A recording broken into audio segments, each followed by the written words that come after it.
Kasih Pak, ada 3 alasan kenapa seseorang membuat asuransi sih Pak. Alasan pertama adalah asset protection. Artinya apa? Bagaimana sih caranya seseorang melindungi mereka punya aset Pak sebenarnya? Dari mana? Tentu dari tagihan rumah sakit yang mahal, yang kadang jujur Pak tidak masuk akal. Sekarang apalagi di masa yang akan datang. Setuju ya Pak? Oleh karena itu mereka membuat satu rekening namanya PPH Plus, di mana rekening ini bentuknya kayak kartu kredit. Mereka akan membayarkan seluruh tagihan rumah sakitnya sesuai dengan kwitansi Pak. Sehingga aset mereka terjaga aman, tidak perlu maaf dijual. Karena sebuah tagihan rumah sakit di mana kita sering sekali mendengar berita-berita ataupun cerita-cerita seperti ini. Setuju ya Pak? Tapi Pak, alasan kedua Pak, kenapa saya membuat asuransi? Menurut saya ini alasan yang paling penting kenapa saya membuat asuransi. Yaitu semata-mata hanya untuk melindungi mereka punya income. Pak, setuju ya? Income itu adalah sumber segalanya Pak. Kita bisa beli aset, kita bisa beli apapun karena kita punya income yang stabil. Betul ya Pak? Nah, bagaimana caranya seseorang melindungi income mereka kalau tiba-tiba resiko hidup terjadi sama mereka Pak? Tiba-tiba sakit, nggak ada yang tahu Pak, dan itu mungkin terjadi. Bahkan tiba-tiba tutup usia yang, maaf Pak, beberapa hari terakhir ini kita mendengar secara langsung tiba-tiba orang tutup usia. So bagaimana dengan income mereka? Income mereka Pak itu pasti berhubungan dengan nilai tunai. Setuju ya Pak? Ketersediaan uang tunai yang cukup untuk kalau mereka punya hutang bisnis Pak, digunakan untuk pelunasan hutang bisnis Pak, sehingga tidak menimbulkan atau memberikan warisan hutang kepada orang di belakang kita atau perusahaan kita. Kedua Pak, menjamin income kita tergantikan secara sama Pak, sehingga level standar hidup keluarga kita tetap terjaga. Setuju ya Pak?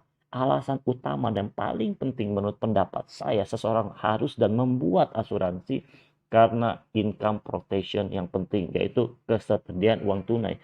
Di mana jujur Pak, tidak banyak orang concern di sini karena menurut mereka buat asuransi hanya cukup di asset protection. Padahal Pak, kalau income kita terjaga dengan baik, kalaupun ada risiko, semua pun akan mungkin lebih gampang untuk dihadapi. Setuju ya Pak? Ketersediaan uang tunai yang cukup Pak, kalau ada risiko hidup yang tiba-tiba terjadi. Alasan ketiga Pak, kenapa seseorang membuat sebuah asuransi? Karena mereka sudah membuat namanya legacy planning, perencanaan legacy Pak. Yang buat apa? Satu Pak, kalau mereka tiba-tiba tutup usia di mana ini pun resiko hidup Pak, kita nggak ada yang tahu, maka mereka sudah membuat nama asset creation Pak. Banyak seseorang Pak, memang mereka sengaja membuat sebuah asuransi untuk melipat gandakan aset Pak. Karena salah satu cara mau melipat gandakan aset terbaik, termurah, pasti melalui asuransi Pak. Kedua Pak, mewariskan suatu hal yang liquid Pak, yaitu bentuknya uang tunai Pak. Kalau beberapa Pak, nasabah-nasabah VVIP saya, dia bilang gift Pak untuk keluarga, sebuah hadiah. Karena kita menyayangi mereka, mereka memberikan sebuah hadiah bentuk apa? Warisan yang liquid Pak asetnya. Yang terakhir Pak, banyak dan orang membuat sebuah perencanaan legacy planning hanya semata-mata untuk sosial Pak. Di mana mereka menyumbangkan itu kepada yayasan baik Pak, melalui wakaf polis Pak kalau syariah, ataupun ke yayasan-yayasan panti asuhan yang mereka sudah miliki. Pak, kira-kira ini loh Pak, 3 alasan seseorang kenapa mereka membuat asuransi sekarang. Kalau saya boleh tahu Pak, di antara ketiga alasan ini, kira-kira saat ini Pak, mana yang menurut pendapat Bapak, Bapak lebih concern atau Bapak lebih fokuskan untuk sekarang?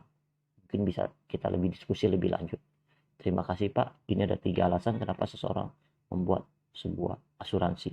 Selamat pagi.